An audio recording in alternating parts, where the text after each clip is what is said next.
So guys, welcome back to my channel বিশ্বাস cooling সার্ভিসে সবাইকে স্বাগতম। তো আজকে আমরা এই ডাইকিনের যে নিউ মডেল ইনভার্টার এসি আছে 5 স্টার, তো এটাকেই আজকে আমরা ইনস্টল করব। তার আগে তোমাদের দেখাচ্ছি, দেখো এটা হচ্ছে ইনডোর আউটডোরে যে পাইপ আছে। তো পাইপটা আমার যে সহকর্মচারী তার কাছেই আছে। আমার এটা মিস্ত্রি আমাকে প্রচুর হেল্প করা, তো একে নিয়েই আমরা কিন্তু ইনস্টলটা করছি।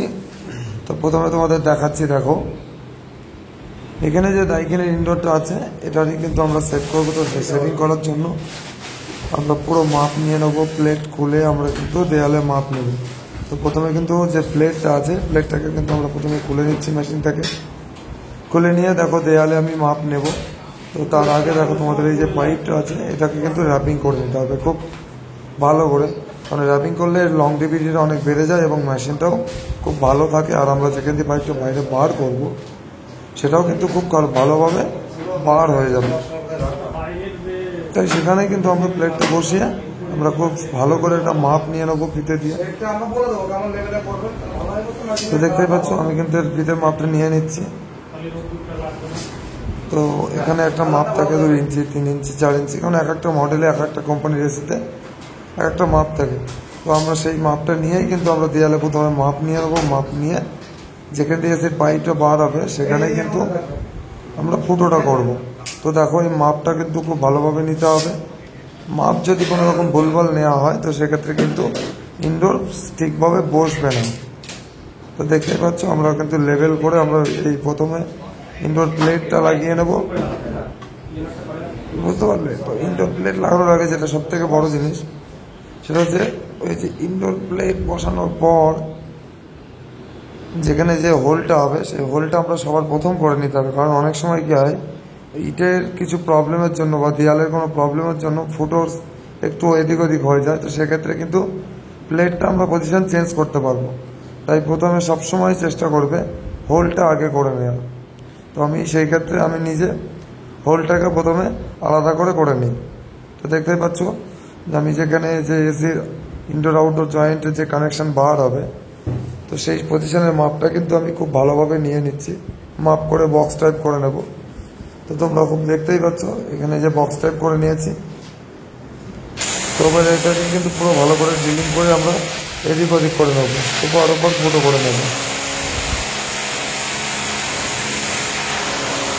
দেখতে পাচ্ছ নিচে যে আমরা আউটডোর ক্যাবিনেট বাক্সটা রেখে দিয়েছি সেটা এই কারণে রেখেছি যে ডাস্টগুলো পড়ছে, আমরা দেয়াল কাটার সময় যে ডাস্ট পড়বে সেটা ওই ডাস্টবিন হিসাবে ওটা ইউজ হবে।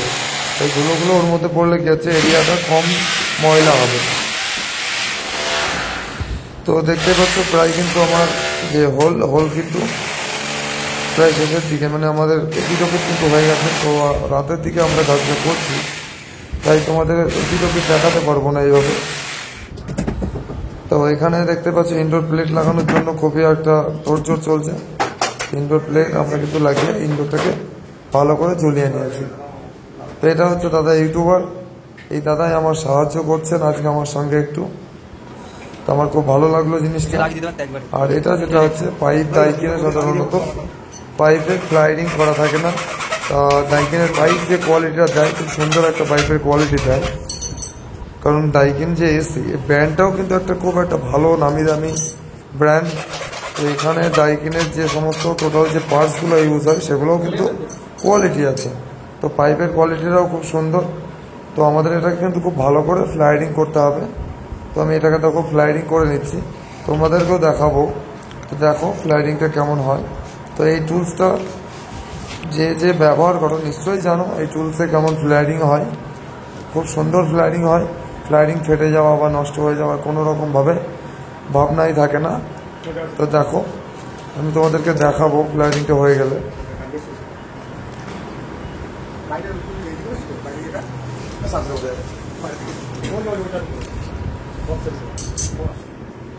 তো দেখে বুঝতেই পারছো ফ্লাইডিং কিন্তু খুব সুন্দর ফ্লাইডিং আছে। তো হাফের ফ্লাইডিংটা আমরা করে নিলাম, এবার আমরা কোয়ার্টারের ফ্লাইডিংটাও কিন্তু করে নেবো একইভাবে।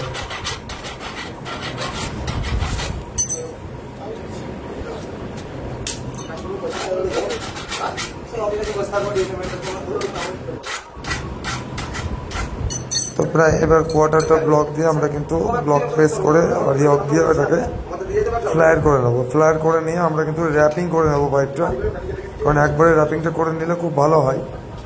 কারণ পরে পাইপটা যেহেতু আউটডোরের পিছনে বা তলা দিয়ে যে কোনো একটা সাইড দিয়ে যায়, তো সেই মুহূর্তে র্যাপিং করতে গেলে একটু প্রবলেম হয়ে যায়। ওই র্যাপিংটাও কিন্তু আমরা প্রথমে করে নেব।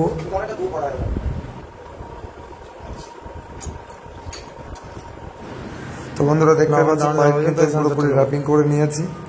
তো এই হচ্ছে র্যাপিং করার পর আমরা কিন্তু আউটডোর সেট করে ভ্যাকুম করে নিচ্ছি। ভ্যাকুম করে নিতেই হবে।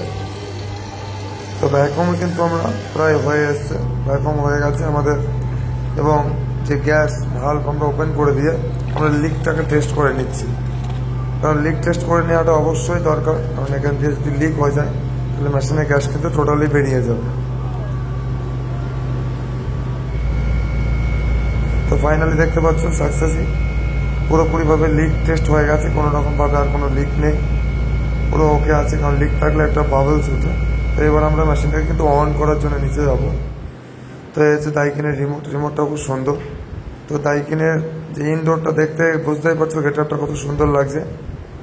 এখানে যেটা দেখাচ্ছে 24% ইলেকট্রিক কনজাংশন এখন সেটি ইউজ হচ্ছে, কারণ এখন আউটডোর চালু হয়নি। 3 মিনিট পর আউটডোরটা চালু হবে। তো আউটডোর চালু হলে তোমাদের বাইরে দেখাবো। তো তার আগে দেখো দাদার হচ্ছে এটা স্টুডিও, ইউটিউব ভিডিও করার জন্য এটা হচ্ছে স্টুডিও রুম। তো স্টুডিও রুমে এসিটা লাগিয়েছেন। আর এই হচ্ছে আউটডোর। আউটডোরও আমরা সেট করে দিয়েছি। তো আর জলের পাইপটা বাদিক দিয়ে নামিয়ে দিয়েছি। ওকে।